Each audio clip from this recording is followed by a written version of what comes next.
Kalian tahu nggak, Abu Ubaidah ternyata seorang fighter. Ayo kita lihat.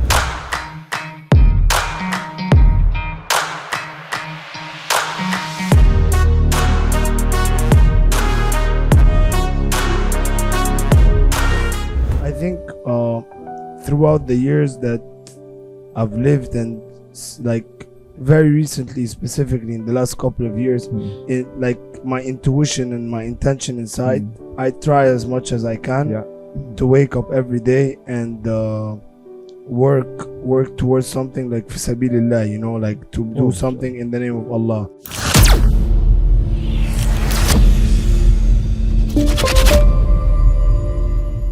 Assalamualaikum warahmatullahi wabarakatuh. Masya Allah teman-teman semua Cerita Untungs. Udah lihat kan tadi trailernya? Masya Allah luar biasa. Jadi ternyata untuk teman-teman yang menyukai MMA memang banyak sekali ternyata satu pertandingan MMA yang favorit terkenal di dunia. Ada UFC, PFL, One, kemudian Bellator. Ternyata ada salah satu yang baru menjadi juara dunia saat ini, muda dan ternyata tinggal di Bali. Nah sekarang ini dia bersama saya sempat ketemu di Madinah. Dia seorang muslim yang taat dan Masya Allah teman-teman luar biasa. Banyak sekali visi-visinya luar biasa mengenai Islam. Kita akan tanya langsung sama Omar. Assalamualaikum. Waalaikumsalam. Do you understand my language? Little bit. Masya Allah, Masya Allah. So how is the feeling becoming world champion? Alhamdulillah, it feels good. I think it's part of a milestone that I accomplished, and inshallah I look to do more.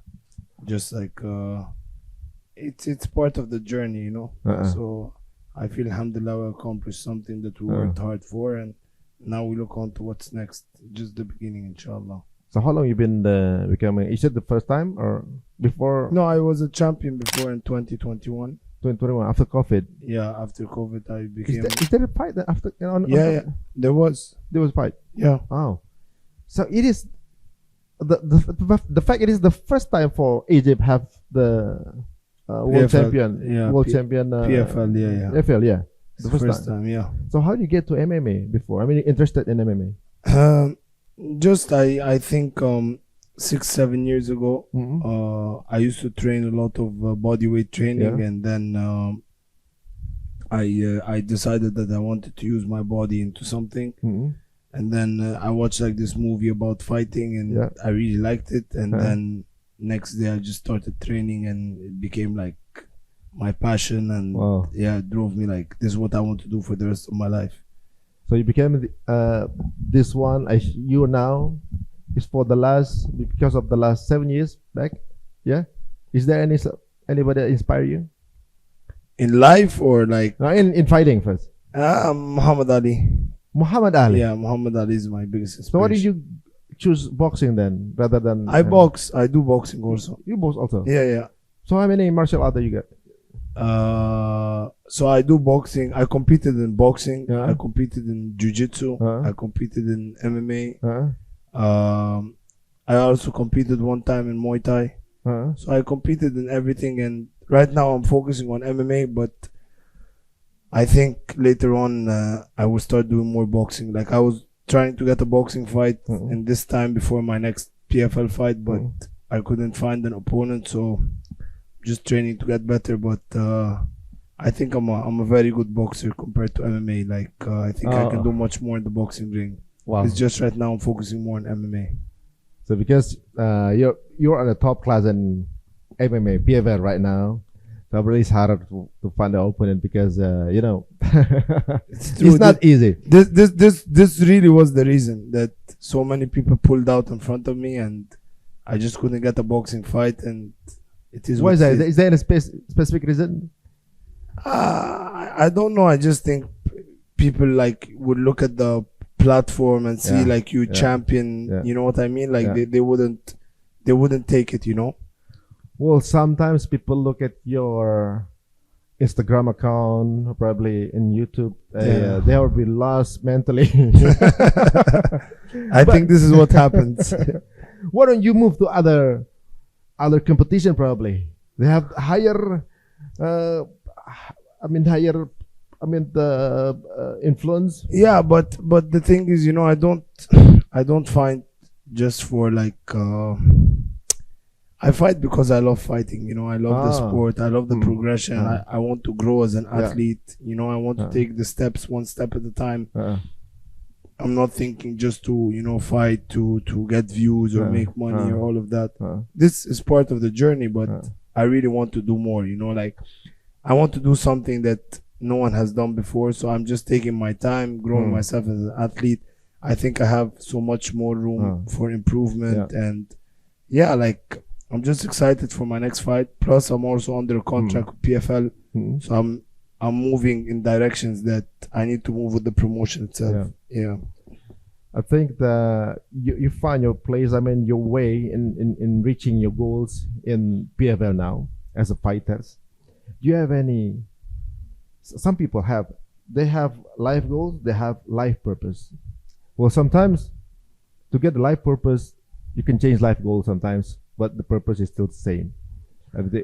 What is your purpose? I think throughout the years that I've lived, and like very recently, specifically in the last couple of years, I think that like my intuition and my intention inside, I try as much as I can to wake up every day and work towards something like fi sabilillah, you know, like to do something in the name of Allah. And no matter what it is, I don't know if Allah accepts it or not, you know. But at the end of the day, I do my part with the most research and study that I can do towards what I'm doing, if it's prohibited or not prohibited or this or that. And I think this is the life purpose of every Muslim, that should be that you wake up every day, whatever you do, just set the intention that you're doing it for Allah. Masya Allah. You get double the prize, you know. Not only you get the dunya, but also you get the akhirah. It's just the intention, you know. So I think this is my life purpose.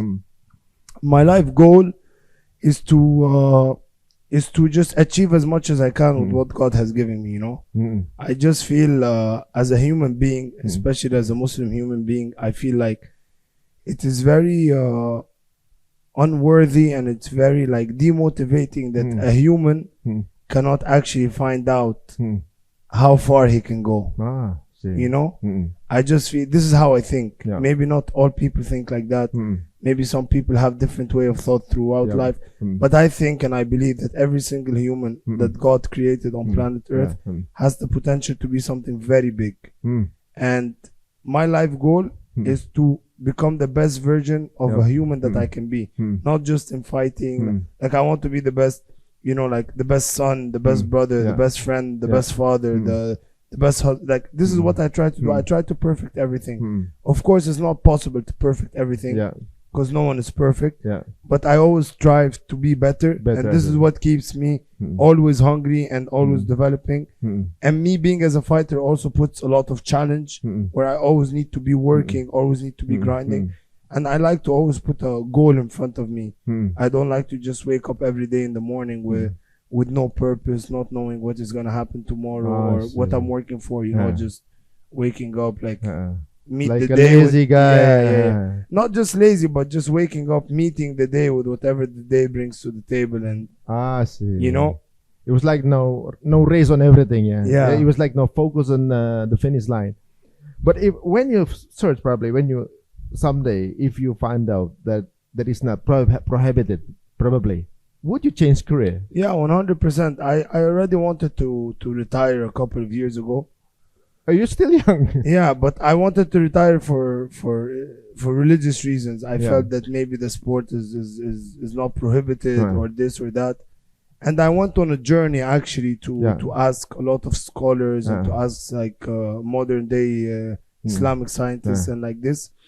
And I got to a conclusion in the very end that if there is anything that is not prohibited about it, or there is something that is haram about it, or this or that, I asked Allah that, you know, like make tawbah for me as fast as possible.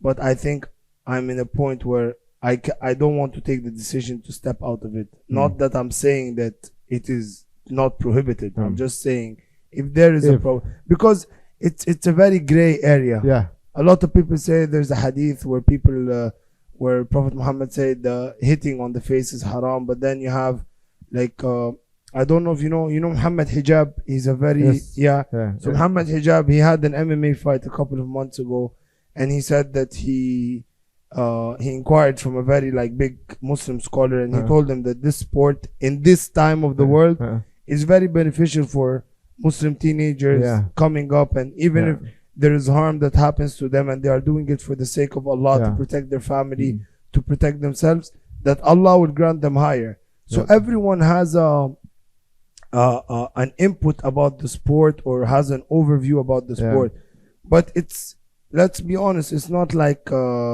you are doing gambling or you are committing zina or you are drinking alcohol. Like this is it's debatable. There's no debate about this. But there's so many other things that there's debate about. The same thing with the sport, you know. So this is where I got to about the conclusion of this. And I had already switched careers before for religious reasons. I had a gym, and I was serving I was coaching a lot of women, and I just felt that it was not very prohibited, and I just wasn't feeling very good, and I got to a point where I'm like, okay, let's just shut this down. And I try to, I'm always trying to become a better person, like I said, and especially with my relationship with Allah. So it's a process, eh? Yeah, it's a process. And I mean, not all humans can have the power to give up something in this dunya for something in the afterlife, but I got to a point where I'm ready to give it all, and this is why I was ready to retire. Yes, I was on a losing streak. I was losing a couple of fights, but it wasn't the major reason. I just felt that this is a sign from God that I need to maybe take a step away. And then when I searched and I went here and I went there, Allah sent me some signs that I felt that, okay, maybe I should give this one more try. And then when I took that decision, 2 years after, I became the PFL champion. So I felt like maybe me being there, I have a bigger message that I can influence people in a better way. And Allah knows best, you can never guarantee anything. Even not doing anything, you can never guarantee. You never know how Allah is going to judge us all, or how it's gonna be. But I tries my best, and Allah knows my intention best. Nobody knows what's inside of you, what's inside of me, and Allah sees it all. So this is to me like the conclusion of what I do, or why I do what I do. Probably this is the stage that you have. I mean, you can do your CR, the da'wah in this area. And I heard also the Prophet sallallahu alaihi wasallam, he is very good in wrestling and one-on-one combat. He's the best of it in his era, because he's never lose. I mean, on the fight, he met the combats many times, I think, on the war, right? So he never lose. I think he's also one-on-one combat, also a best fighter. Probably not listed in the history, but I heard that he is very good in wrestling. He is, and Omar ibn Khattab also was very strong.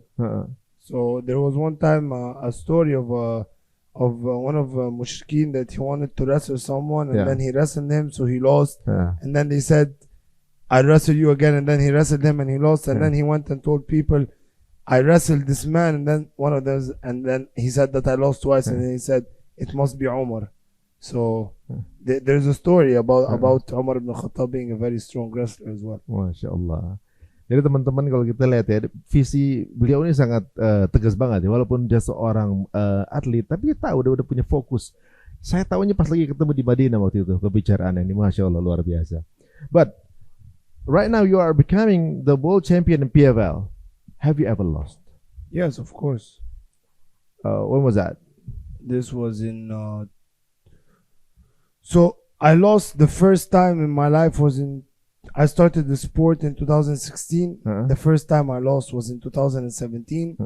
I took a very big fight in It was in Egypt? Yeah, like very early stage of my career. After 1 year, I fought for a title and I lost. And then I kept on winning. And then after my army service, I lost 3 fights back to back to back, all in the same way. And it was in less than 6 months. And then after these losses, I took a decision to retire. And then I did not retire. But then, alhamdulillah, I changed the whole script and I went from 3 losses in a row to 7 wins in a row with 5 knockouts, 4 in the first round. So I did lose in life, and it's normal. So many people talk about, oh, your record, you're undefeated, you're this, you're that. I want to be undefeated when I die. I don't care about now. When I die, I want to go to heaven, you know.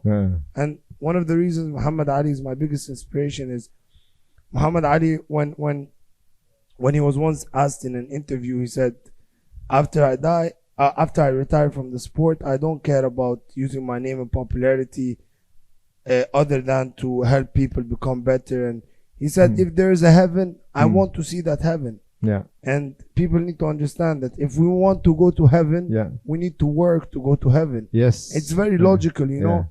People want to live life normal and then get the best result out of it based on what you believe or what you don't believe.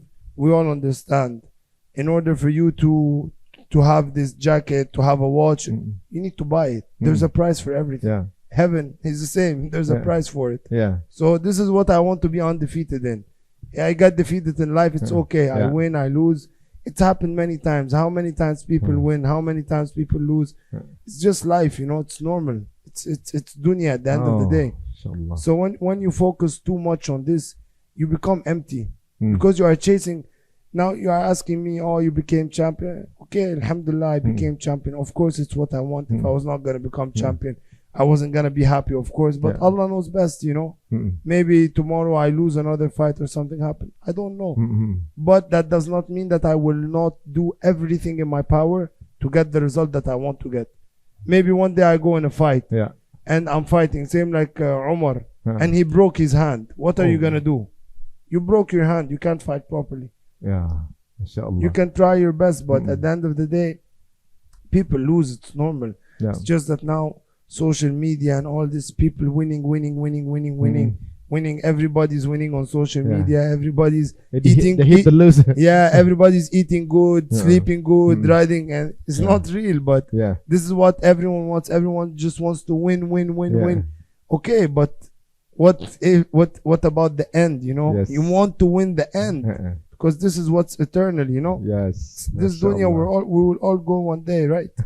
So it's to me, it's not like in inspiration or we are talking motivation. We are talking real life. This is 1 + 1 = 2. You live this life. Try to live your best life.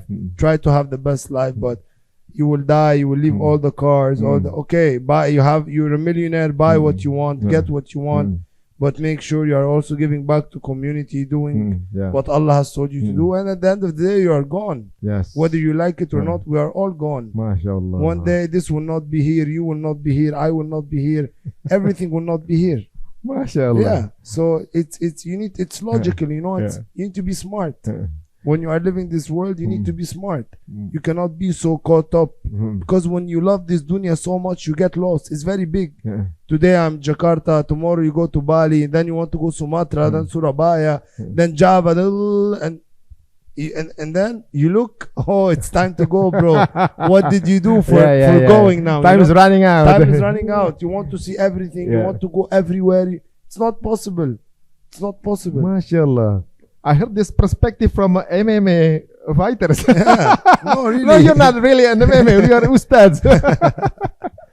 Masya Allah. Guys, ini unik ya. Karena biasanya kalau lagi muda kemudian lagi menang, pasti pikirannya pasti ingin menikmati kemenangan. Ternyata dia punya fokus yang lebih ya. Perspektif yang agak beda gitu ya.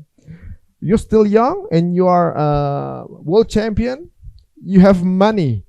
Many people in the young age have the power on the top and have money. They spend it on the dunya. I mean,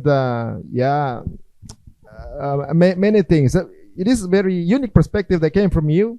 So, how do you feel becoming a world champion then? No, how I feel is I have to give back to my people. I have to do sadaqah. I have to do zakah, because if you don't do this, first of all, when you make money or you make something, we are all humans. We are greedy. We want more. And if you want more, I know that Allah is the one who gives. So I need to give back to Allah. What does Allah say? Zakki amwalak, or you have to do sadaqah. So this is what you do. And it's not something that people should talk about, so it's not like you are showing off, but this is what anyone should do. When you have money, you give to poor people, you do things for charity, and this money will double up, will be 3 times more. It's the best, how you say, best business you can do is business with Allah. It's the best. So when you have money, don't get so happy because this money can all go. This money can have no barakah. So at the end of the day, it's wallahi, bro, I'm not just like, I really don't care too much about all this money, all this. I'm the same person before I win, after I win. I want to stay humble. I want to be like, you know, like the people before us. Prophet Muhammad had nothing, and he's the biggest inspiration to all of us. So it's easier said than done. Of course, I get tempted by life sometimes. I'm not it's human being. I'm a human. Oh, I want to go there. I want to see this. But every single time, how many times did you have something, or did you want something so bad, and after you get it, 2, 3, 4 weeks, 1 month, and you don't even remember where you put it. You don't care. It's like this. It's the same like with food. When you are so hungry and you eat, the feeling is gone. This dunya is the same thing. You want it so bad, and then it's gonna when go. you reach it, you feel numb. and then you're going to go. There was this Imam or a scholar. His name is Nabulsi. I don't know if you know him or not. He's Nabulsi. He's very well known. I think he's Syrian. I saw him one time. He was saying that it is very stupid of a human being to chase this dunya, because he asked the guy, he told him, if I tell you I will give you the best car in the whole world to drive for only 1 hour, only 1 hour, or I give you a scooter that you can drive for the rest of your life, what would you choose? He said, of course I would choose the scooter, because I want something to help me do my trips and go here and come there. He said it's the same thing with this dunya. This dunya is the car that you ride for 1 hour, and you turn out that all you need is a bike. And this is what the akhirah is. All you need is something that is not going to be there. You ride the best car and just for 1 hour. But the truth is, you need a scooter. You don't know that this is not what you need. You need something different. And it's the same. It's a delusion, you know. We are all living a delusion. And this is the war of a Muslim. Always, one day he's here, one day he's there. You cannot. Allah didn't create you perfect, because He wants you to be in the struggle. And this is where we all need to obey, and we all need to, like, you know, come down and know that He is the greatest. He is the most powerful. Yes, He controls you. Yes, you belong to Him. But some of us have too much pride. Like, no one control me. No one tell me what to do. But once you get to that feeling and understand you are nothing, then you become everything. Once you understand that you are nothing and Allah is everything, you get everything you want in this dunya. I never thought it was going to be very easy for me to win this title. I never thought it was going to be easy for me to have a happy life, to travel when I want. But it's because that I know I do my part, but I know Allah is the reason that I wake up every day to train, to have effort. I always, when I pray, I say, thank you, Allah, for giving me power to train. Thank you, Allah, for giving me energy to train. Some people cannot move. Some people are so just on their phone all day. And this is a blessing, you know. And I always, maybe one day I can get an injury. I cannot move anymore. And it's a very risky game that a lot of people don't understand. That if you don't put everything in the control of He who created us, whether you like it or not, whether you believe it or not, it is 100% true. I meet a lot of people that are non-believers, and I'm very open about it. I tell them, tell me how you came to this planet. My mom and my dad, okay, how did your mom and your dad come? Or my grandma, how did the first life come to earth? Oh, we were monkeys. How did the first monkey come? People don't have an answer, because it's you know, Ari, the problem is it's very logical. Wallahi, it's very logical. It's very, very logical, because everything has a creator. This microphone has a creator. This cup has a creator. Everything has a creator. How is it possible on planet Earth that this very complicated creation with hair, with eyes, is, oh, this is a coincidence? It's not possible. Man, it's not possible, man. It's not possible. It's just not possible. And I always tell people in Western societies, it's better for you to play it safe than sorry. Yeah. You are better to be safe than sorry, because one day, if you are sorry, you will be sorry for the rest of your life. Because there's no turning back. Yeah, whether you like it or not. Yeah. Whether you like it or not.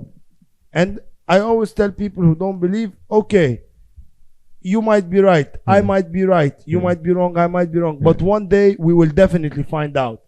And once we find out, قال رب يرجعون. There is no irji'un. No coming back. Yeah, there's no coming back. So we are humans. God gave us a brain to think with. Yeah. We need to use our brain. So it's very interesting. Because to me now I'm in a position where, alhamdulillah, I thank God that this is how proud I am of my religion, all of this. Yet it's hard sometimes, in the world we live in today, because it's very judged. But I'm very proud that I'm in a point where I just look at everyone else who doesn't believe that there's a God or there's no creation of Allah, that these people have problems, To be honest, I think these people have problems because they are very blinded. They cannot see. And they don't want to open their heart to understand or see, because they love this dunya too much. And all they care about is taking one flight, posting this on Instagram, doing this. I don't care, man. We shouldn't care.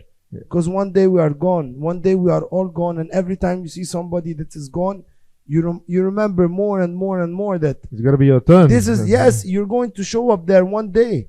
How is it on planet Earth that you live, eat, sleep, drink, do everything that you want, and there is no consequence after? When you go to school to graduate, you need to do a test. When you buy a car, you need to pay the money. When you get on a plane, you need to buy a ticket. Everything in this world is give and take. How is life? Just give but no take. That's misconceptions of our religion, outside Islam. Masya Allah. So to me, this is like, I hope that what I do and the platform that I have and all of this can help just people see it in a better way and really understand Islam, because I think Islam is it's the most beautiful thing on planet Earth. If I haven't found Islam the way that I found it, I was always Muslim. I was born Muslim. I was raised Muslim. I lived in Saudi Arabia for so many years. I've been to Mecca, Medina, all of this. And there was a part of my life that I wasn't very good with it. But I know what that life looks like. And it's nothing as happier as being a good Muslim. It's so easy. Life is so easy. But you need to be disciplined. It's the same thing. People want to have a nice body, but want to go through the discipline of training and eating well. But you want also a good life. You have to be disciplined. So it's a very controversial topic, because a lot of people will be like, oh, but I didn't see God. Yeah, you didn't see God, but you didn't see gravity. Did you see gravity? No. I did not see gravity. Why you believe in gravity? Why? Even the wind yes, invisible.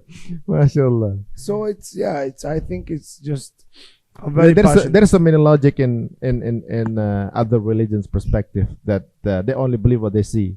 Even our brain, we cannot see our brain, we can feel it, right? So I think I'm not talking to a fighter here. It's Ustad. Ini Ustad banget nih guys. No, but Ari, they say they believe what they see. But they are lying. You know why? What? Because when somebody loves someone, do you see the love? Do you see the love? Do you see it? Only the action. You can do actions, but it can be, I can lie to you. I can see you every day. Ari, you're my best friend. There's no code. And then you turn around and I go say, oh, Ari is good. Ari is a very bad person. It's not real. They are lying to themselves. Wallahi, people are lying to themselves. Whether they like it or not, it is not true. You don't see love. There's so many things you don't see. When you buy something online, do you see it? You just see a photo. How are you sure that this photo is the same thing that you are getting? Of course, even we buy some food or the photos. Exactly. But they want to believe this. It cannot be real. Oh, no, but when you talk like this, people will tell you, oh man, this is too extreme. You are thinking too much. No, I'm not. I'm telling you, this is the truth. You want to believe what you want to believe. You don't want to believe what you see, because there's so many things that you have not seen, but you convince themselves it's real because this is what makes you happy, not because that it's real. And it's the same thing. You don't see how do I know if you love me or not? How do I know if Ari thinks I'm a good person or not? There is no way on planet Earth except with your actions. It's the same thing. When you pray to Allah, you see the actions in your life. You see it. But you don't want to pray. Why? Because you have too much of a big ego. You think that you have done everything for yourself. But at the end of the day, all we can do is try to be the best humans that we can be. And Allah knows best, you know. But for sure, 100%, I know that one day some people will be very sorry. And I don't want to be, and I don't want to be one of those guy. people. I just don't want to be there. So I'm just trying to be smart. When somebody asked Prophet Muhammad, who is the Fatin Muslim, or who is the smart Muslim, he said he's the Muslim that is always remembering death. Every day he knows that he will die one day. The smartest guy. This is the smartest. That is always remembering death. I mean, how do you get your perspective from your parents, or? I mean, before you really learn Islam, I mean, your religion. I mean, before when you were a kid. So I will tell you like a very honest story. There was a part of in my life, I think 5 years ago. No, actually, I started being very close to Allah when I started fighting. But this was when I was 21 in 2016. And I was just practicing a lot. I was not educating myself. I was like praying a lot, praying Fajr on time, praying all the prayers on time, reading Quran, like doing the Azkar, like Surah Al-Kahf on Friday, like these things, you know, Sadaqah, like this, like this is basic. It's a routine. And this, trust me, sometimes is enough to take you to heaven. Just this, really, some people don't understand that maybe this can be what takes you to heaven. You don't steal, you don't. And then in 2020, after Corona, I wanted to be in a relationship with this girl, and I wanted to make her Islam better. She's a Muslim, so I started to take a journey on educating myself on Islam. So I continued, and she left, and I continued on the journey by myself. And then I started wanting to educate myself more and more and more. And then I traveled to live in Bali. Bali was a very Western society. I do live back home, like in a Western culture mindset a little bit. And I just was very interested on how that, because I succeeded in achieving something very great in the MMA, right? If you want to know how I did it, you will come and ask me, Omar, what did you do, right? I will tell you that all I did was ask Allah and be with Allah and do everything that Islam told me. You will tell me, no, but you trained. But I will tell you, yeah, I trained, but Allah gave me the energy to wake up every day for Fajr. This is my perception. You want to accept it, you have to accept it, because I am the person that has accomplished this. You tell me, oh, but you knocked out this guy and this guy. I tell you, yes, there was something punching with me in there. This was not my power. I'm not lying. I'm being honest. Because I am the one who witnessed this. So when you come and ask me, this is the results that I have gotten by living the Islamic way. And I've seen so many other people that are trying to chase the same things, but trying to do chakra, makra, healing and energy, this and it's very viral simple. on social media. It's very simple. It's very simple. Just believe in Allah, believe that there is greater power, believe in his wisdom, and be selfless. You know, if you are waking up every day, you are stressed on the inside. It's so hard, man.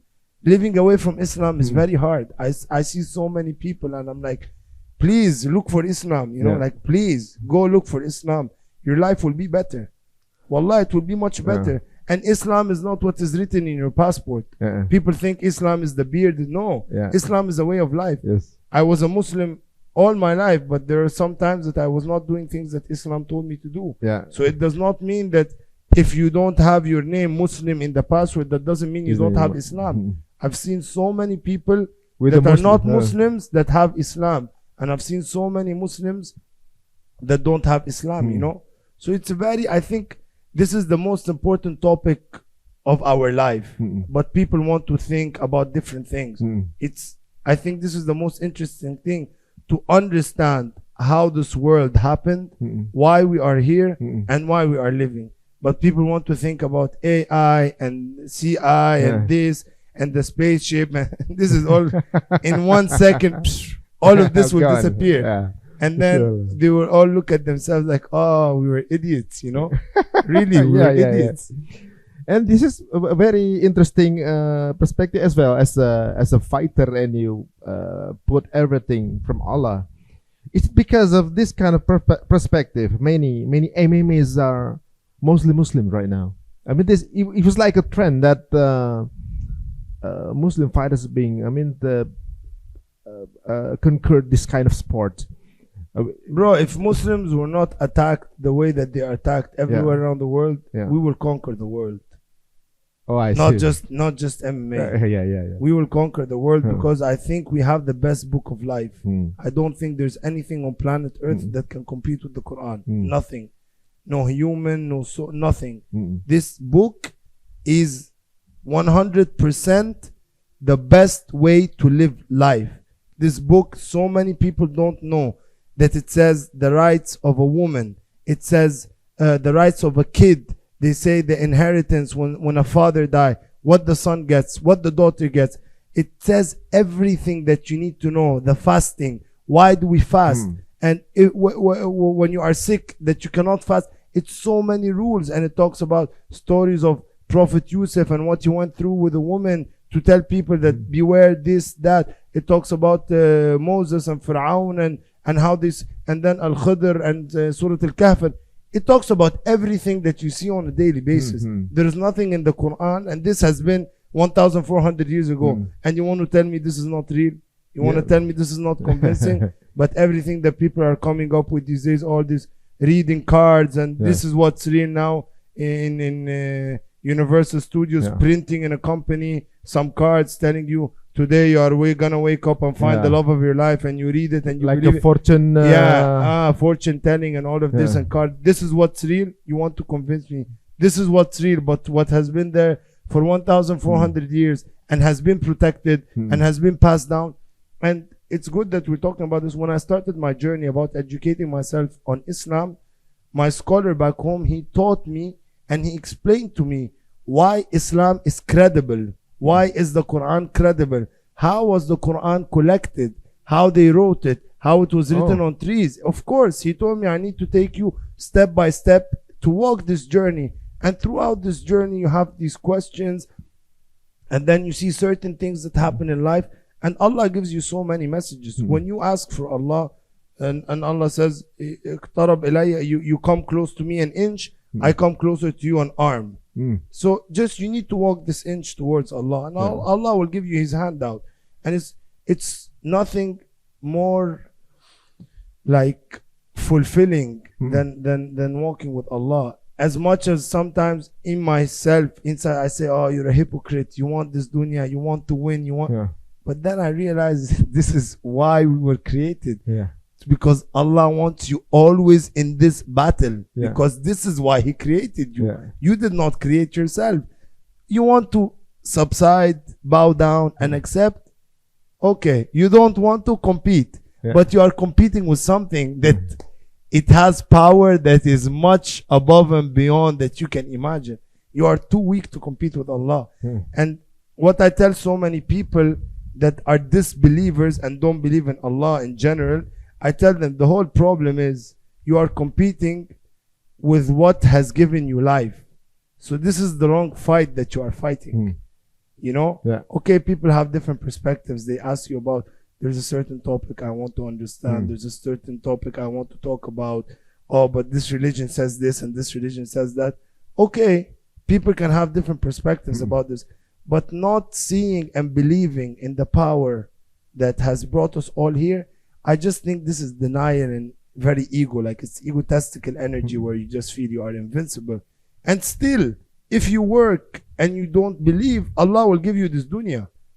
But take this dunya as much as you can and then meet you after. Masya Allah. We see after what happens. I heard some opinion about the connection between Islam and martial arts sports is because martial arts needs discipline, and Islam is the only religion that teach discipline to the ummah, for the ummah.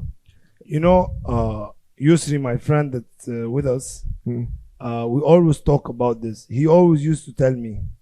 The one who's 110 kilos? Yes, this guy. He always used to tell me, Omar, you think that if there was no MMA, your religion would have been like this? I told him, I hate to say it, but really, MMA was a huge part of making me closer to Allah. Why? Because Islam needs discipline. Islam wants you to pray 5 times a day. Wants you to do your zakah every year. Wants you to fast Ramadan 30 days every year. Wants you to do sadaqah. Wants you to read adhkar. Wants you to do sunnah. It's the same thing when it comes to MMA. When I am in a fight camp, I feel like I am in ibadah. I'm in ibadah mode. I feel like I'm in ibadah. Very focused. I wake up on Fajr. I go train. I finish. I eat. Make like the sunnah. Take a qaylula. 2-3 hours after dhuhr. Wake up. Go train. Finish. Eat. Pray. The whole day is built very, very well. When I won that title a couple of months ago and we met in Mecca and Medina, I went back home. I felt very empty. I felt very lost. What is it? Because I felt like I don't know what to do now. I'm not chasing anything.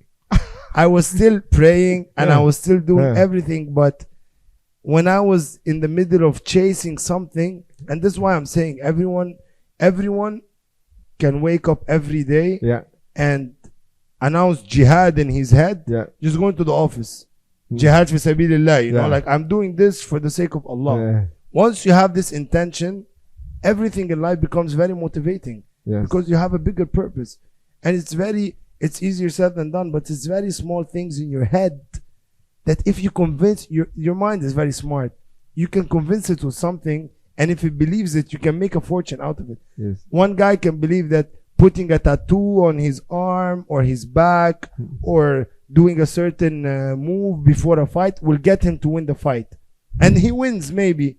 But the reasons that he used for himself to win the fight are working for him, right? I do it for different reasons. I have different reasons that help me win. He won and I won, right?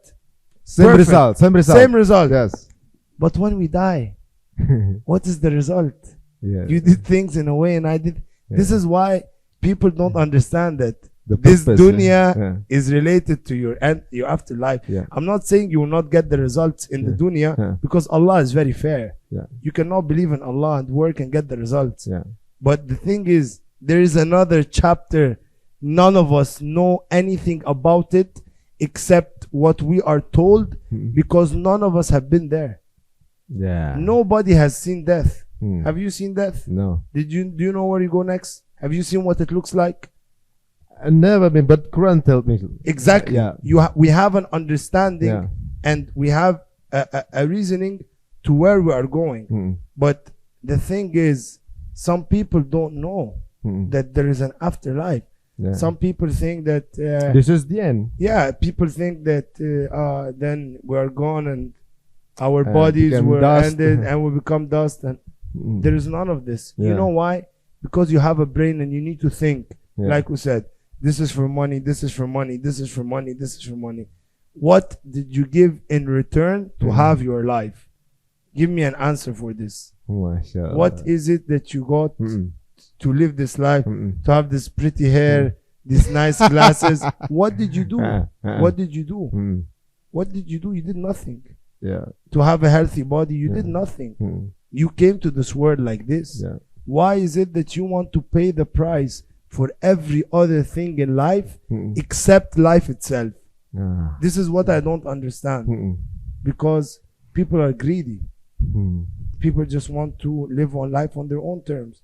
And I see a lot of people that are non-believers, they have big ego. It's very like they have this competition. But like you know, like Islam taught us and like Islam tell us, we don't judge.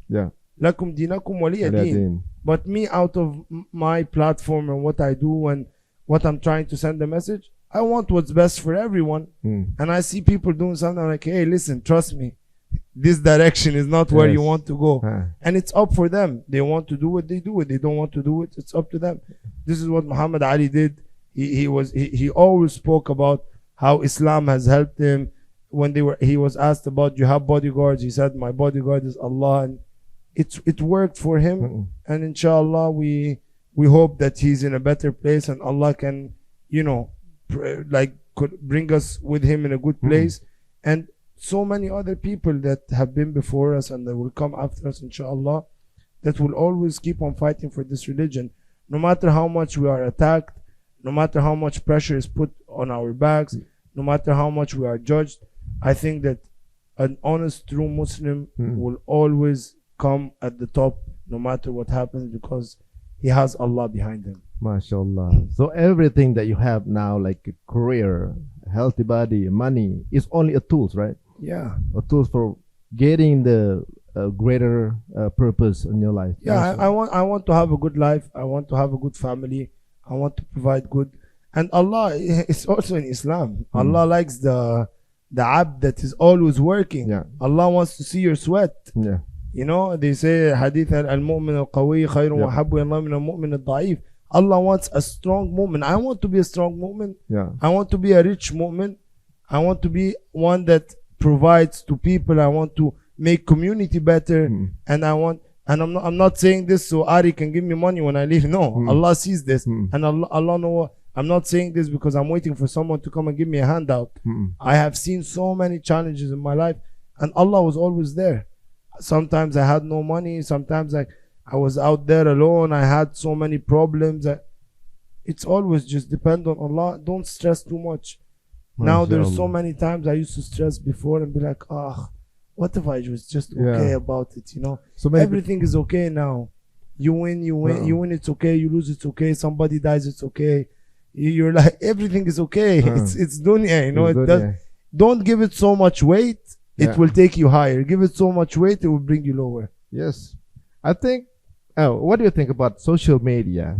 Is how I mean the effect on generation nowadays? Probably there's so many youngsters are overthinking, and then all they gotta do is just showing off on social media.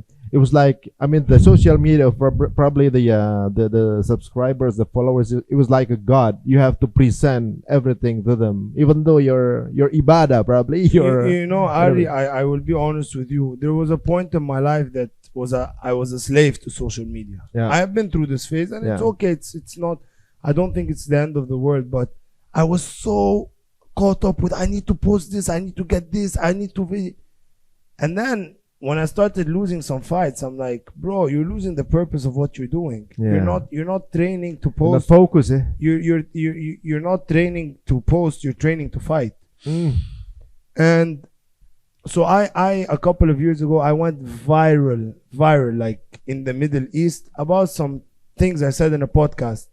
Things that are it's very stupid, like things I said, like I didn't go to a funeral of my aunt's husband, or, you know, things like people are, how can you say this? I just said it in a way that I was still young, you know, I was like 21, 22. And then I went very like viral. Everyone knew who I was, and like so many, and it was a lot of pressure, you know. And so many people want to be very famous on social media and all of this. And then people made fun of me. And then I became a champion. And I went back home 3 weeks ago. I was supposed to stay in Egypt until Ramadan. But I couldn't handle all the attention I was getting. So many people don't understand that the attraction that you make on social media, and you need to know, I didn't choose this. So I'm not like a person that is in the acting industry that I know people I'm just a professional athlete that is trying to better himself and success in his own career. And I became well known through this, and I was well known before about some things that I said that, you know, people took it in their own perspective. So many people are chasing this. They don't understand that privacy is what you really want. You don't really. So many people want to be public, post about their life, and see this, and they want to be famous, and this is all they care about. But they don't understand that really, what you want in your life is to have some secrecy. Yeah. Now I'm trying to be as secret as I can, unless you are using social media for a beneficial perspective, Yeah. for business. Yeah. And this is what I'm using it for. I'm using it to grow my platform. Yeah. So what social media has done to people, and by the way, I always, throughout the year, I switch off all my social media platforms for 2 or 3 months, especially Ramadan. I just switch everything off. Yeah. Not because of anything. I just want to take a detox from all the seeing Yes. what people do and all We of should this. do that. And it's becoming like how do you say, like a ceiling for people, that I'm trying to get this certain Yes. followers, and people go buy It's an followers, addiction, eh?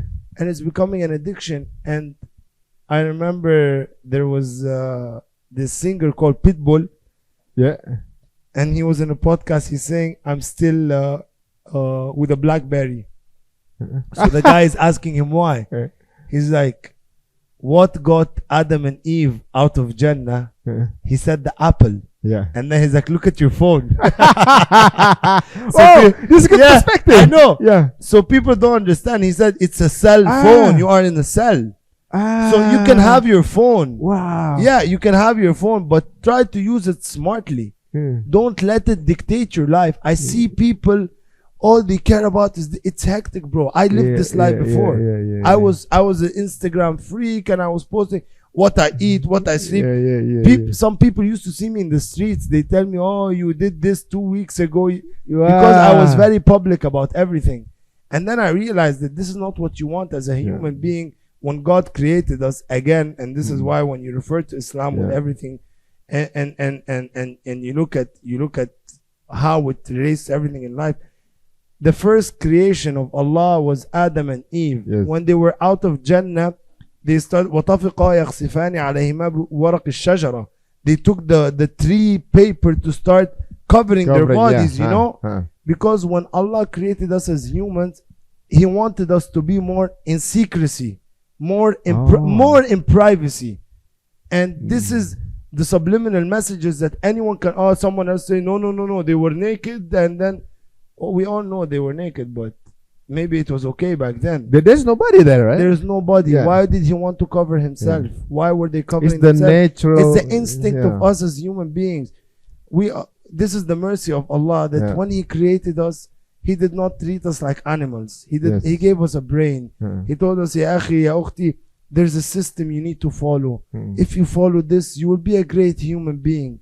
And this is the beauty of Islam, that so many people don't see and don't understand. People now want to identify as cups, identify as chairs, identify as snakes, identify as dogs. What are we becoming? So it's the same. This is the biggest problem social media is doing to people, is that they are telling people and making them believe that they can be things that are not real. And it all comes down to, again and again and again, we will be gone one day. Where will you be? You on Instagram, anything that you have posted on Instagram, anything provocative, anything, this when you die, it can be a good deed for you or a bad deed for you. But people are like, oh man, don't think about it, just enjoy life. Yes, enjoy life, but everything halal is enjoying. You can go out, you can go to the mall, you can drink something, you can eat something nice. Halal is nice, you know what I mean? Haram is okay for the meanwhile, but later on, they thought there's no consequences of the afterlife. People they just can do think anything about they now. want. This people just think about now, and they always tell you, even smart entrepreneurs or smart businessmen, they always do a long-term plan. They look at the long run. Anything successful takes time. Easy come, easy go. Just to measure the life. Easy come, easy go. This is well known. So even everything in this life, I think it really promotes success through the way that Islam promotes success. So the problem with social media is just that it is becoming a graveyard for millions and millions of girls and boys that are trying to take 10,000 pictures from 10,000 different angles just to show something specific, to get a certain validation of. Yes, I validation. can't- That was the. Sometimes I don't believe when I see things that Yeah. people take like 30, 40, 50 pictures, There's some AI could do better than that. 50, 60 pictures to post one. Yeah. I swear, bro, if I show you my phone, Uh, is one picture I take, I post if I want to post. yeah. I don't care how about people see me on social media. Uh-huh. It's not real either way. Yes. You know, it's not. You don't real. know them either way, yeah. Yeah. Directly as a human, right? Exactly. Yeah. Sometimes you see these people, they look like, Yeah. and then you see him in real life. Like, this is this guy, or this is this girl. Like, wow. There's so many makeup on that and things like that. And that's why I always say, don't believe everything you see. Yes. Because people say I need to believe what I see, but now everything you see is not real. Yeah. So how do you want to believe what you feel or what you see now? Because what you see is almost nothing as what Everything is deceiving, right? everything is very deceiving right now. And this is from the shaitan. Shaitan's job is to deceive humans, Yes. and this is what he's doing. I believe when you said cell phone, we are living in a cell. Like, actually, we are being controlled. Yes. Like, you have to do what other people do. I mean, it was like a FOMO. We have to do the same. This is the. I mean, somebody who control the trend. Yeah. Somebody control the AYP want you to do that. I mean, we are being controlled. We are like animals. We just want to be like that. It is the trend like this. So But we have you to do know, the same. Ari, I believe that even if you jump on a trend or do something like this or that, as long as you pray 5 times a day Yeah.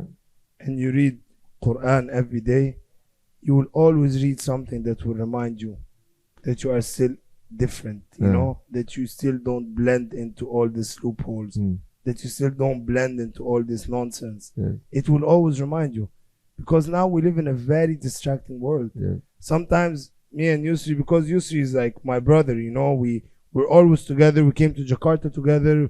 Everything we do together, we always tell each other, we feel like we are living in a movie.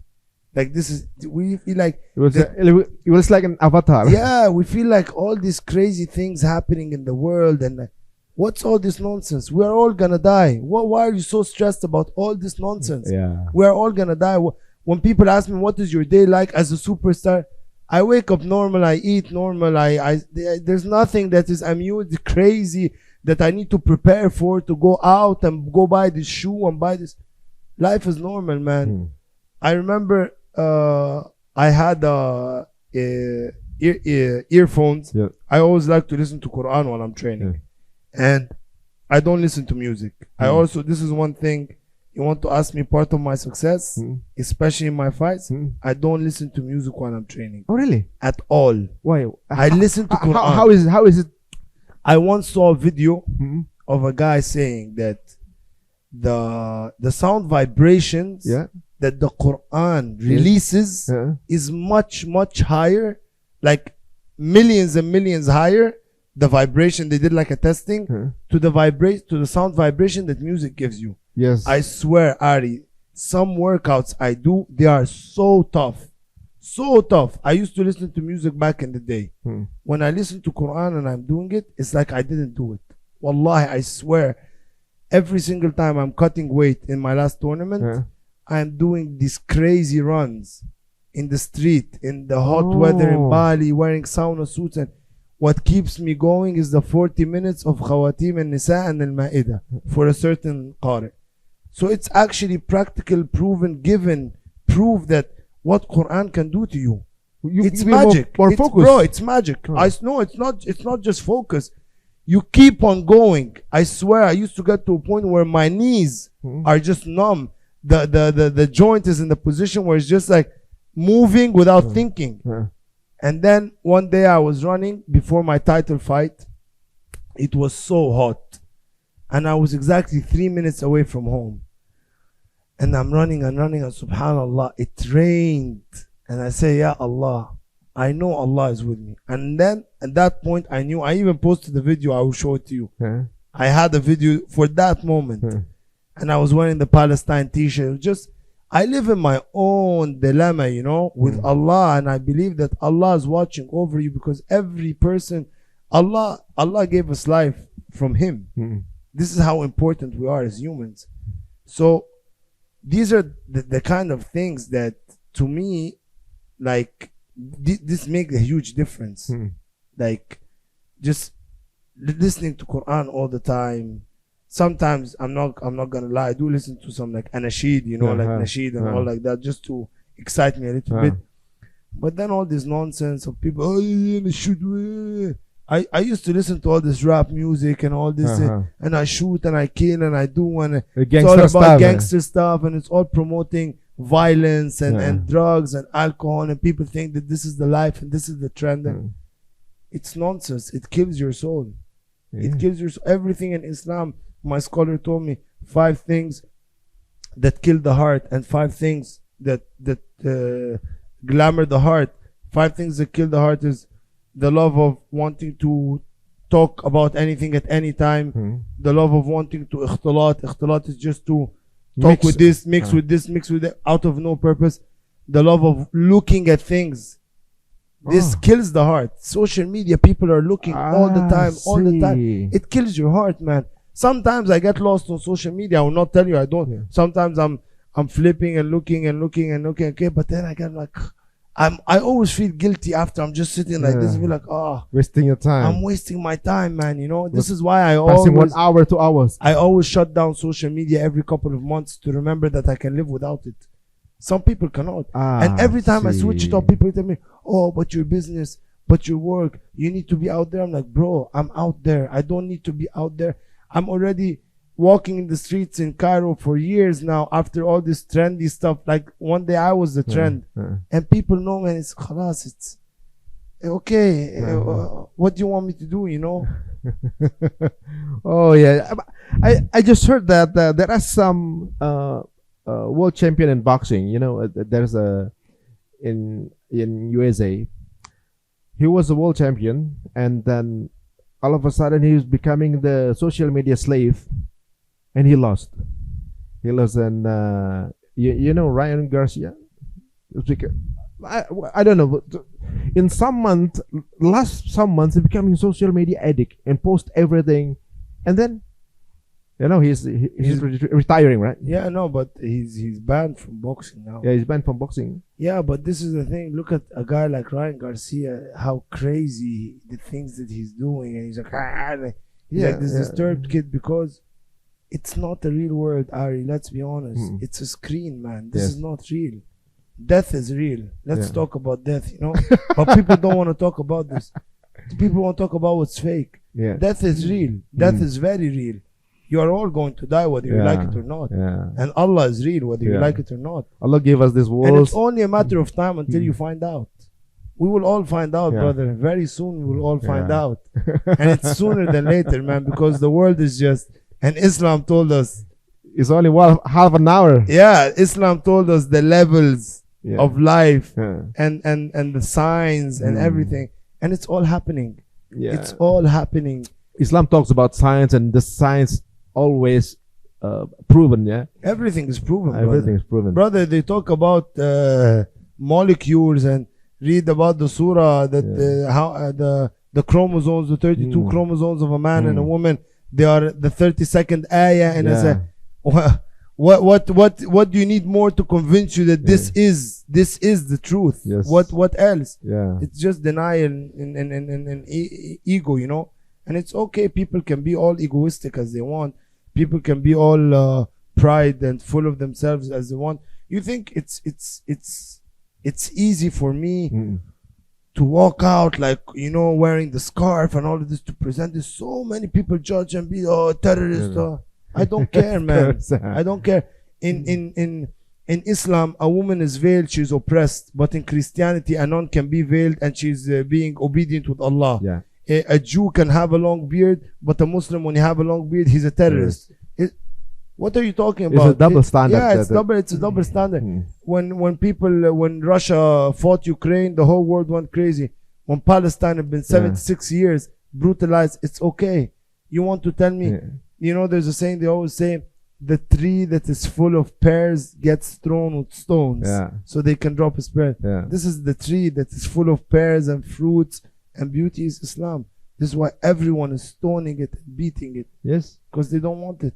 Even though there are so many tragic things happen in Palestine, but the hikmah Many rivers Of all course. over the world, millions. Of course. 2.2 plus billions Muslim right now. Yes, the biggest religion on planet Yeah. Earth, and it's the most attacked religion on planet Yeah. Earth. That's my discussion with somebody who's being atheist. It's called Islam is very the terror religion. I told him that the one who slandered the one who genocide the Indians, not Muslim, who genocide the Aborigines, not Muslim, who genocide the Rwanda, Cambodia, or Bosnia, or Palestine is not Muslim. Why Muslim as a terrorist? Even though the government who's being very mean, like Genghis Khan, Stalin, Lenin, or things like and Hitler, they're not no, this is Muslim. okay.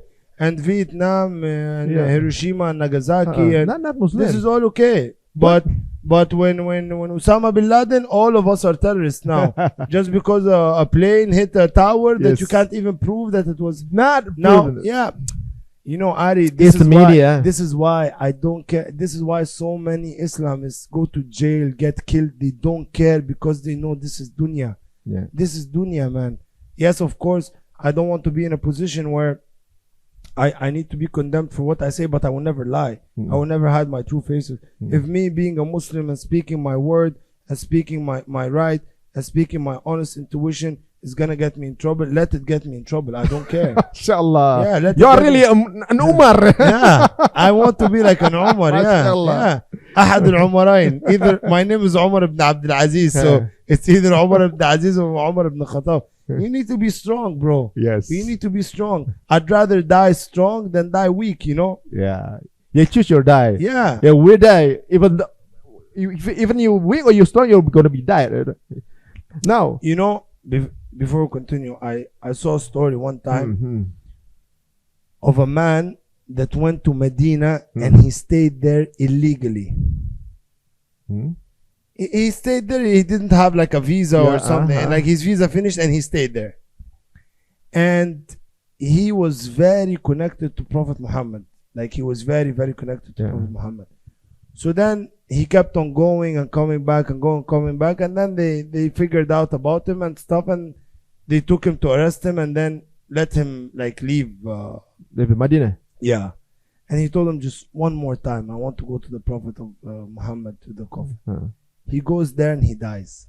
Dies there. He dies there. And Big Bird in Baki. Yeah. Subhanallah. You know, so when you are a true honest Muslim and you are chasing what you want, there's more details to the story, but this is the conclusion that when they took him away and he's like, just one more time, just let me go one more time.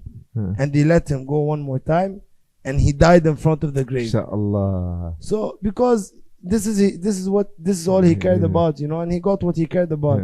And this is the real victory. Now we all say, Ya Allah, we hope we are this What's man. the name of that guy? I don't remember, but if you write the story on Google, it's definitely there. There. Masya Allah. Definitely there.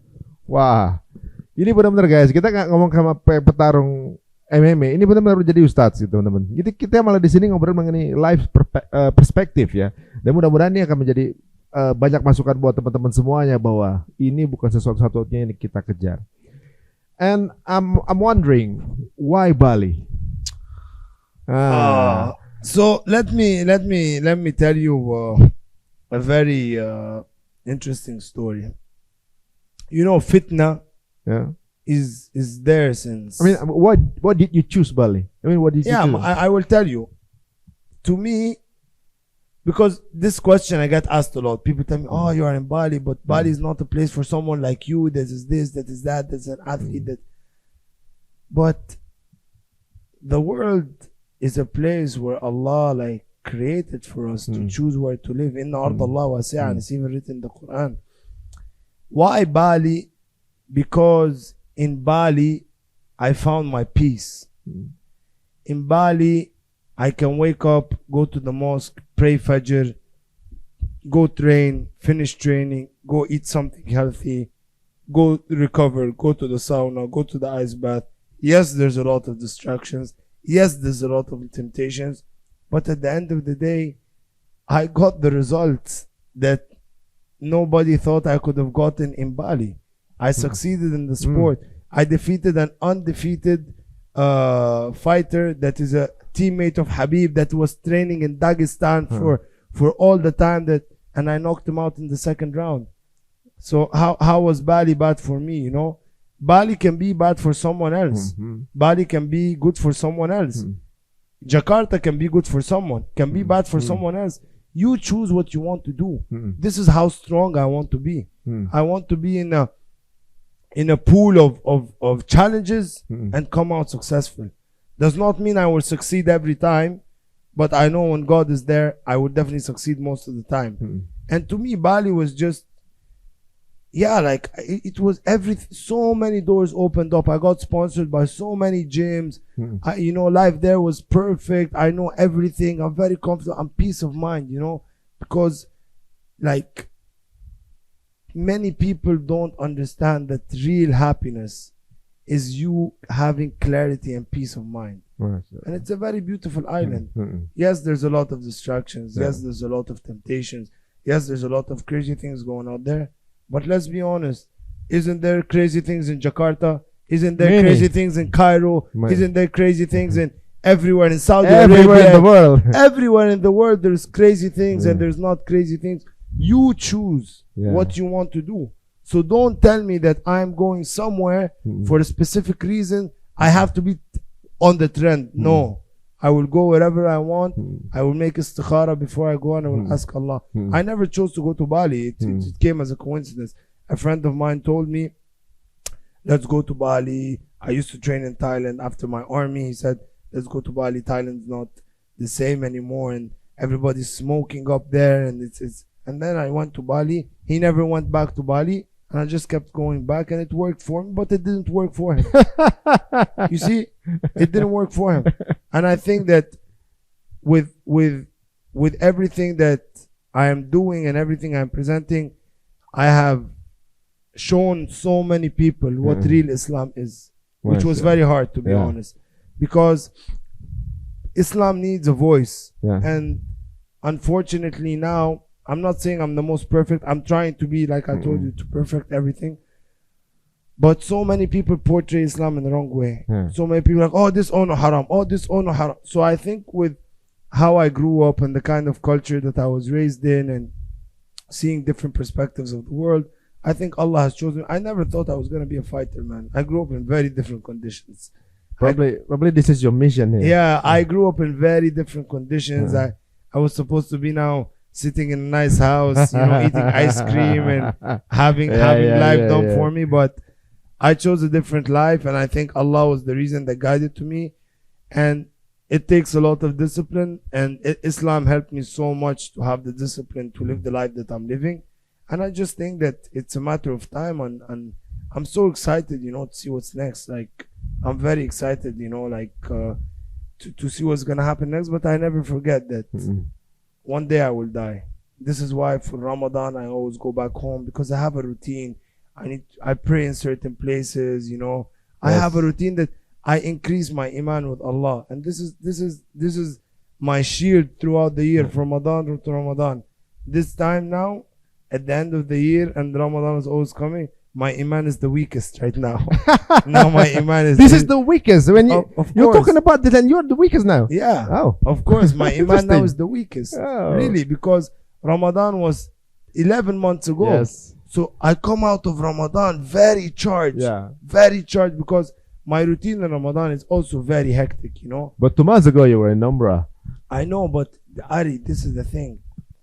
How can I tell you? It's you know, like the summit you showed me, the ones that you do. Yes. The event that you do. Yeah.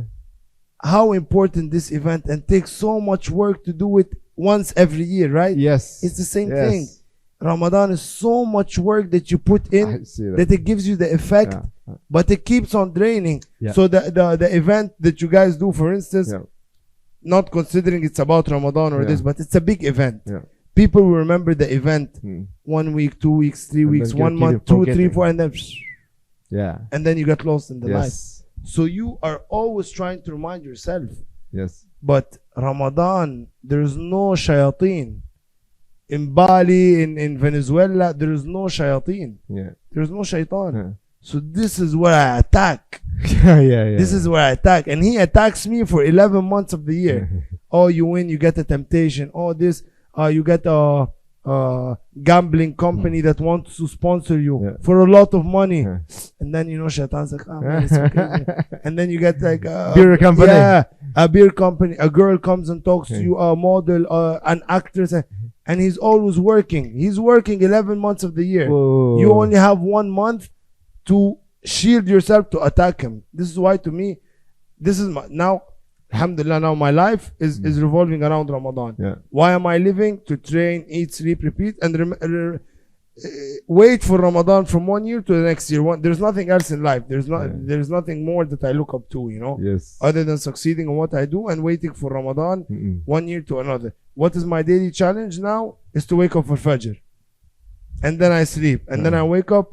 I need to go to train. After training, what is my challenge or what is my goal is to pray Dhuhr. And you live life like this. It's easy, we live bro. life every day, just wait for the prayer. Bro, it's very easy. But when you are living life, you want to ride the car and have the jet and get the watch. And of course, I get this thinking sometimes. But sometimes I'm like, even when I have money, when I get like a big paycheck, I'm like, do I really want to start? Bro, I have an iPhone 14 Pro Max with a busted up cover, and I have money to buy.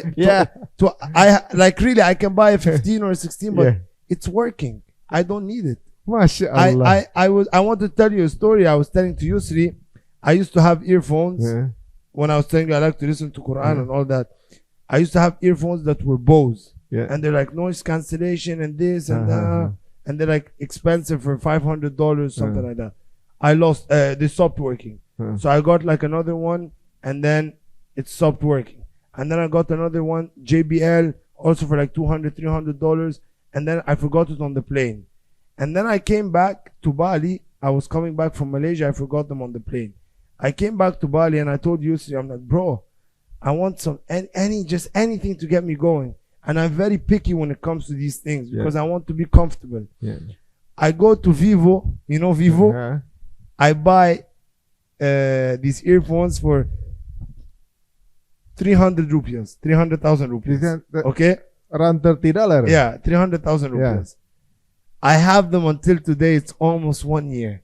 They are perfect, man. Yeah, they are perfect. Not about the price. It's not about the price, and it's the same with the dunya. So you need to exercise making yourself humble, because the more you get, the more you can be distracted. Yes. But the more you get and you're humble, the more Allah will give you more, and then you will be more happy. I'm the type of person, when I have and I give, I'm happy. Like after I won my fight, I booked my younger brother a ticket from Canada to come to Egypt to train him. I give him gear, and this is what our religion is about, is giving others. This is what is, we are all sinners. We all commit sins. When my Iman is weak or something like this, I take a brother to a mosque, a guy that is not praying, he's a Muslim and maybe living in Bali. I take him with me to the mosque. I read Surah Al-Kahf for him. I want, this is, you are doing like, it's the same when you are working and doing a business meeting and doing this. I'm doing my business with Allah. Does he accept it or not? Allahu A'lam, I don't know. But I am working and he knows my intention. This, Allah wants the abd that's always making sa'i. So every day, yeah. Masya Allah. Probably this the destiny for you to be the world champions, because probably Allah wants to give the platform for you to be heard right now as a world champion. Your perspective here, as a world champion, you're heard more, right? Probably this is destiny. You have to accept this. After becoming the MMA, after everything is gone, you're getting old. What is the next step for you, and what would you do? Well, Ari, to me, I think after MMA, I'm just beginning my journey. I think I wanted to build like my platform and build my name and all of this, because I want to be an advocate for Islam, and I want to present this through my family, so I'm not married yet. And for the major reasons is I want to be with someone that is going to help me to continue with my message. And unfortunately now, even there's a lot of people that promote Islam and all of this, but they want to split it into half. You cannot split this religion into half. It's either and you're trying to get better, or you just don't know and you need to get acknowledged. But the new Islam where people, you know, can go to parties and do this and do that, and you know what I mean? So I want to be with a partner, and this is why, to me, I'm postponing this a little bit. I want to be with someone to help me to build this, because I want to build good, righteous kids. And this is the hardest thing. I was just asking you before we sit and talk. I told you, how are you dealing with your kids and what are you doing? Because I know it's very challenging. So my major goal is, inshallah, after I retire, I want to be an advocate for this religion. And I want to have a good, strong house where it's based on Islam. And I want to raise like good kids in this environment. And just like, you know, do better to the world, talk to people, travel the world, do a lot of charity, you know. I want to educate myself much more and more and more about Islam. My major goal, of course, inshallah, is to one day memorize the whole Quran. I'm always in and out memorizing, in and out of memorizing. But I just, because I'm the type of person that if I take something, I will do it right away. So now I'm just focusing on MMA. When I'm done with MMA, inshallah, I just want to take like a whole year. And alhamdulillah, I've memorized quite a lot from the Quran. Mashallah. And I think it's just a matter of practicing. And inshallah, this will be, maybe one day I can build a mosque and be an imam for people. Mashallah. I have so many, like, I have so many, like, passion about things I want to give back. But at the end of the day, we only know what Allah chooses for us. One step at a time. Yeah, we only know what Allah chooses for us. But I want to stay with this because I have seen the other side of the world, and I was not on my Islam very well for certain years of my life, and I saw what the outcome and the price of this was, and I saw what the outcome and the price of being with Allah and sticking to Islam is. Mashallah. So I want to stay with this because one day we're all gone, you know. Yes, we're all gone one day, and may Allah, you know, just like put us in the best place and awaken the people and the eyes of people, Muslim or not, that are telling you, oh, this is just a test, we're all going to heaven, Allah is very merciful. Yes, Allah is very merciful, but Allah can be deceiving and you don't know. They always say, La ta'man makr Allah, like Allah has makr and we don't know. So don't act like you know who Allah is, because you will know Him very well. But when you know Him, you want to be on the side that you want to know Him in a peaceful way. Don't get deceived as well. Yeah, man. Allah says, لا يغوينكم الشيطان كما أغوى أبويكم. Don't let the shaitan deceive you the same way he deceives your parents.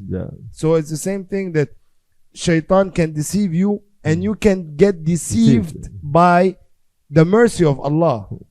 You know, you can think that Allah is I will do this, that, I will kill people, I will steal, and I will no, because Abu Bakr as-Siddiq, which was as-Siddiq, which was the father of Prophet Muhammad's wife, Sayyidah Khadija, father-in-law, Sayyidah Aisha, he said, if my right foot is in Jannah and my other foot is outside, la a'man makr Allah, I cannot be very comfortable about Allah's decision, even though one foot is in Jannah and one foot is out.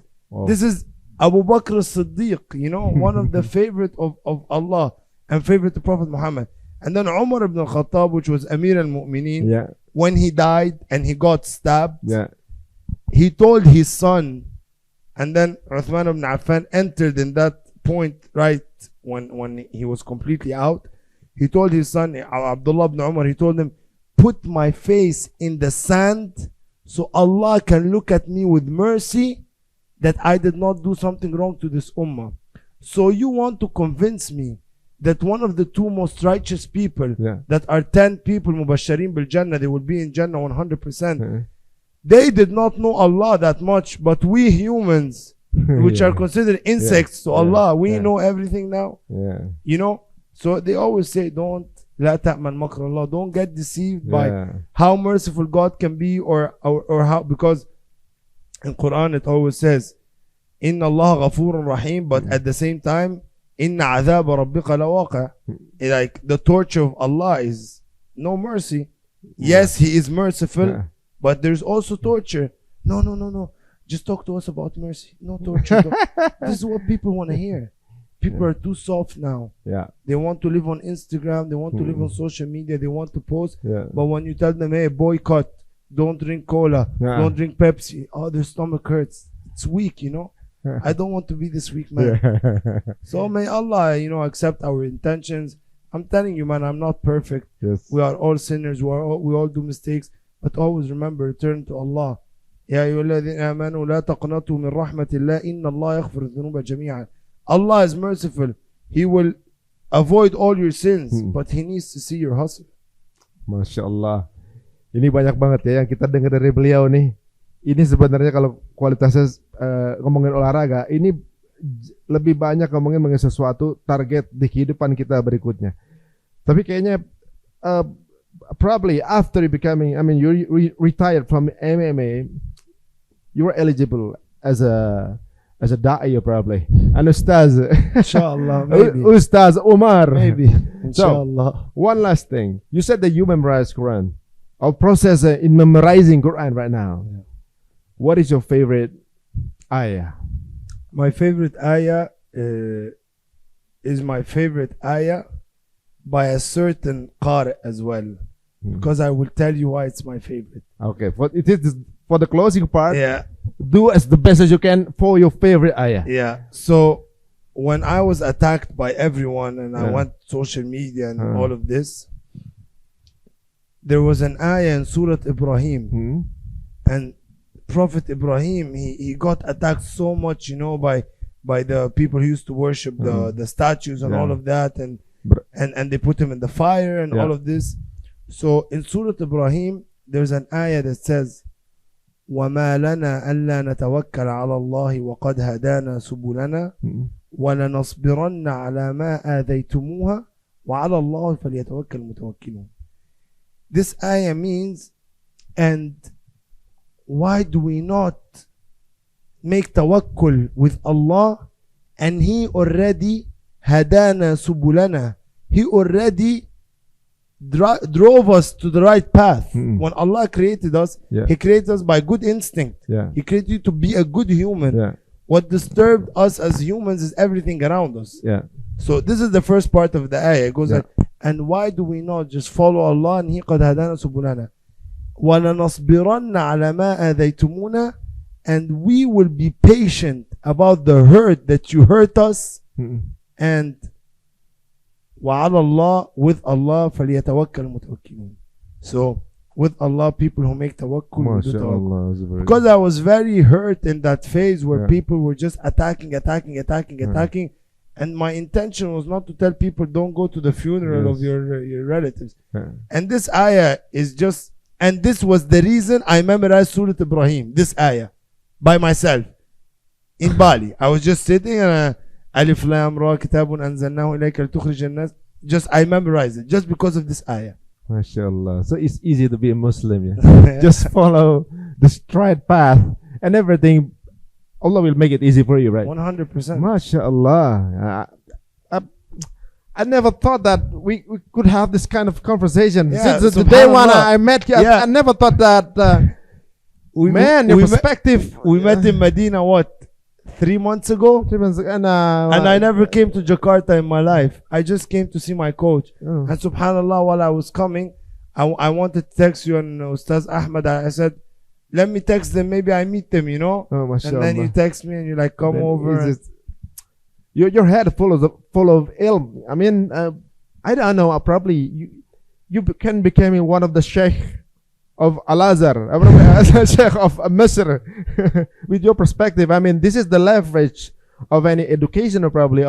And I'm quite cool, you know. I'm a fighter, so you're a fighter, so you don't have to be walking around like, you know, pointing fingers. You know, like this is Islam is not boring, you know. Allah, it's not. It's playful, but as long as you're in the straight path, everything is okay. MashaAllah. Can you recite like the Qur'an? That your favorite surah? You know my voice is gone now, but that's okay. Okay. وما لنا ألا نتوكل على الله وقد هدانا سبلنا وَلَنَصْبِرَنَّ عَلَى مَا آذَيْتُمُونَا وَعَلَى اللَّهِ فَلْيَتَوَكَّلِ الْمُتَوَكِّلُونَ. Masya Allah ya. Mungkin ini akan menginspirasi teman-teman semuanya bahwa semua orang tuh punya cobaannya masing-masing, dan ini adalah satu ayat yang saya juga baru dengar. I just know the meaning. I just heard the meaning just now. There's an imam in Bali. He's from Yemen. I told him my story. He's a very good friend of mine. And then I made him listen to the ayah. And he told me, Subhanallah, it's the first time I hear this ayah and feel how much pain, you know? Because Sayyidina Ibrahim went through a lot of pain. They put him in the fire for 7 days. Yes. It is for time for me as well to know what the meaning. Probably in some occasion, probably I ever read that, but I have not know the meaning. And this is the beautiful thing about Quran. You can read the ayah 10,000 times, and the 10,000 times you can feel something different based upon what you have been through in your life. Yes. Like Yusri, before we conclude, just lost his father 3 weeks ago. And we were in Egypt together. And we witnessed everything. And subhanallah, I told him, Yusri, after the death of your father, it was very touching for me. It was one of the most touching things in my life. After the death of another of my aunt's husband, it was one of the ones that like moved me a lot. His father, subhanallah, you can see husn al-khitam. His face was glowing. He was smiling. He was resting in bed. And I'm telling him, man, like, this guy is lucky, you know. He's his father and he's sad about him, whatever. But he told me, man, I want to be like him. We all want to be that man. We all want this because we saw somebody die in front of us. And this is why Allah, and you see Allah's destiny. Yusri hasn't been back to Egypt for 1 year. He was there at that same time. And I was not supposed to come back to Bali. Like I told you, I was staying until Ramadan.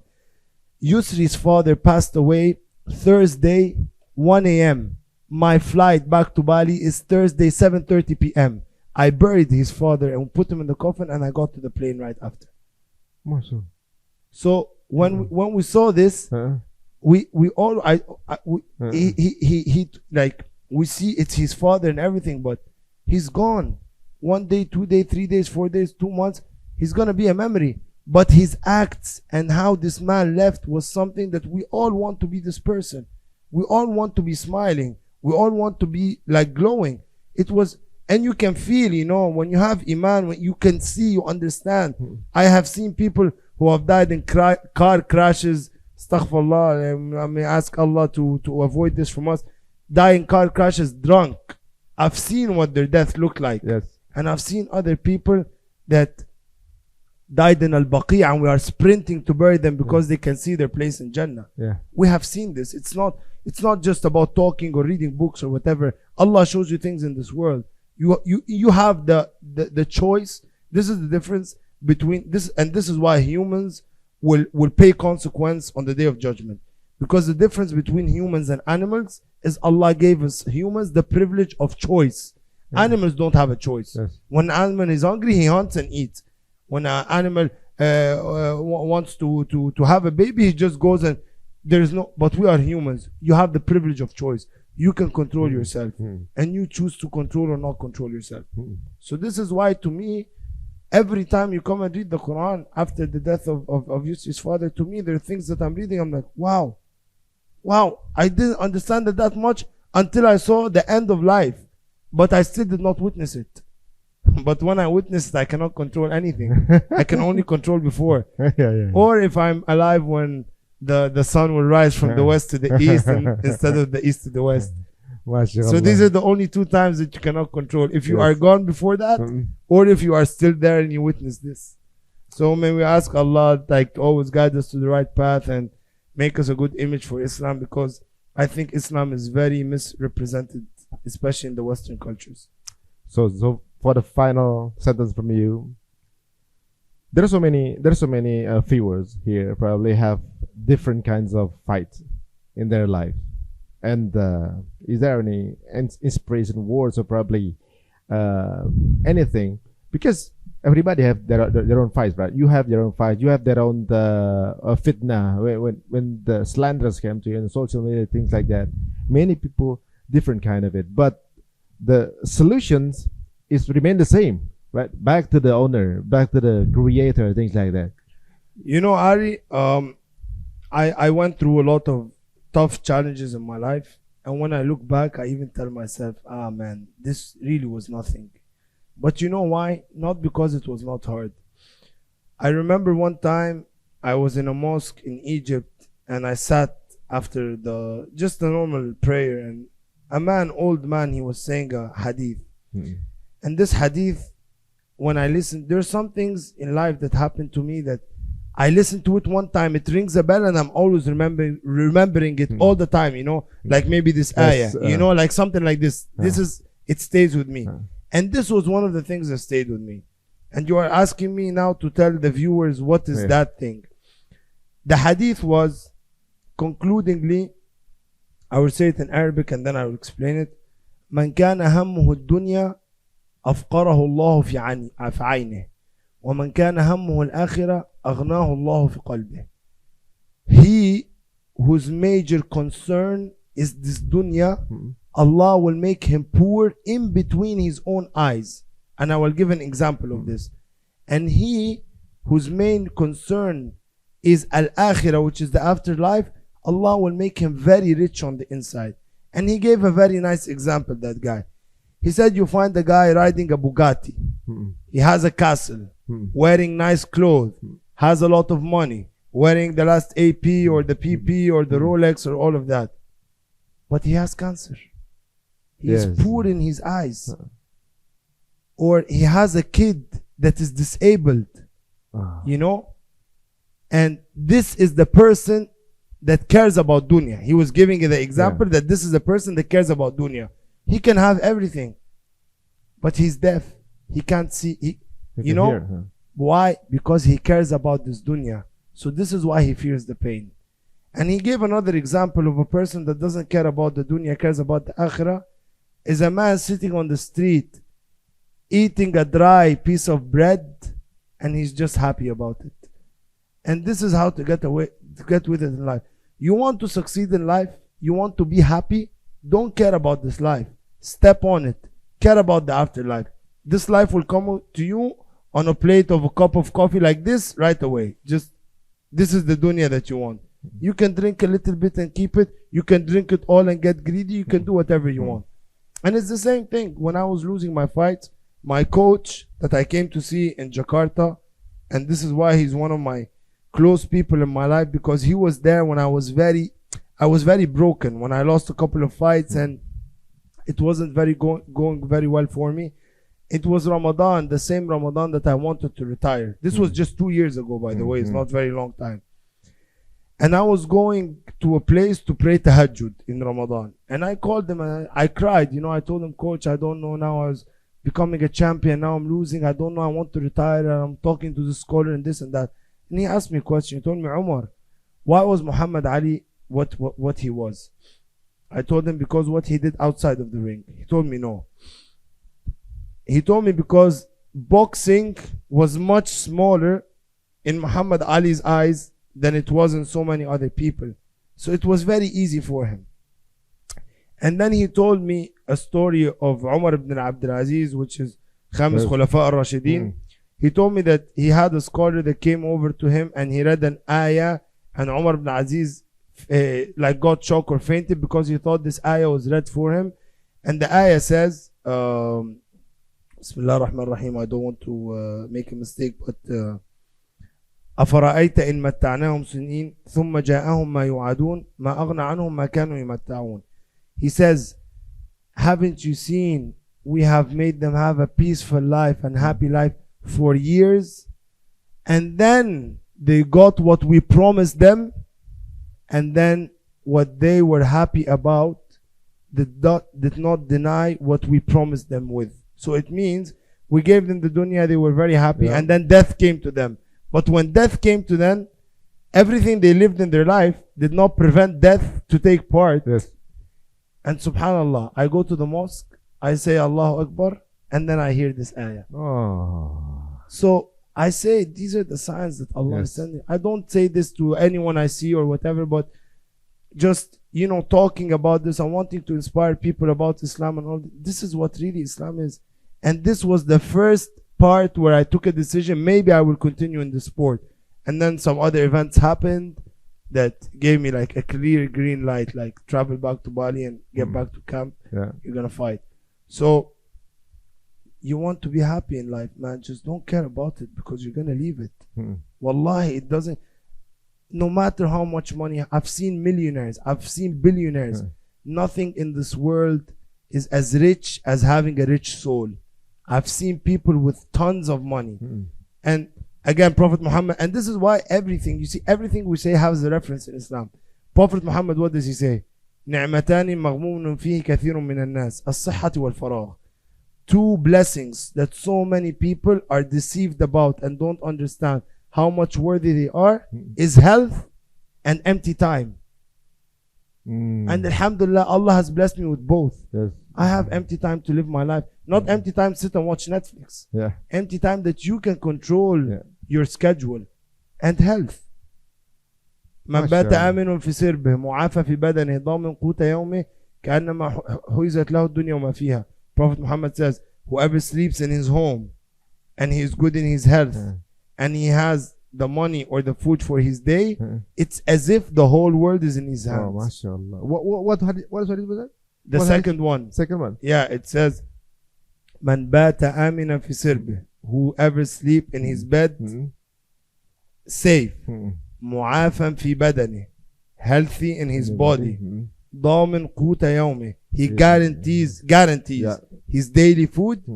It's like the whole world has come to him and with everything inside it. Not because, you know, Arabic is a very dense vocab. So it didn't say he has the whole world. No, he has the whole world and what's inside of it. So it's very simple, bro. Yes, very simple. It's very simple. What makes complicated is ourselves. What makes complicated is, first of all, is social media. Get off your phones and you will be happy. Thank you very much for your time. Masya Allah, Masya Allah. It was a pleasure, man. Probably someday becoming one of the scholars in Bali. No, inshallah. This is just the beginning, brother. Oh, Masya Allah. Yusri, the 110 kilo guy, always tell me, I want you to think big. And now we're thinking big. It's gonna be the next then. Yusri, It's gonna be part 2 for this conversation, inshallah. Inshallah. Masya Allah, teman-teman semuanya, ini menarik banget ya. Obrolan kita ini beyond dari apa yang saya kira. Ternyata isinya banyak banget beliau dan daging semua. Dan teman-teman semuanya, jika ingin kemudian mau tahu lebih dekat dengan beliau, langsung aja follow Instagramnya Omar God First. Your Instagram. Oke, jika dirasa menarik teman-teman semuanya, langsung share sebanyak-banyak tayangan ini dan langsung kemudian follow juga teman-teman kita ini untuk menyemangati, ditambah juga siapa tahu kita juga dapat ilmunya dari sana. Jika dirasa menarik, monggo silakan terus tonton terus Cerita Untung di episode berikutnya. Assalamualaikum warahmatullahi wabarakatuh.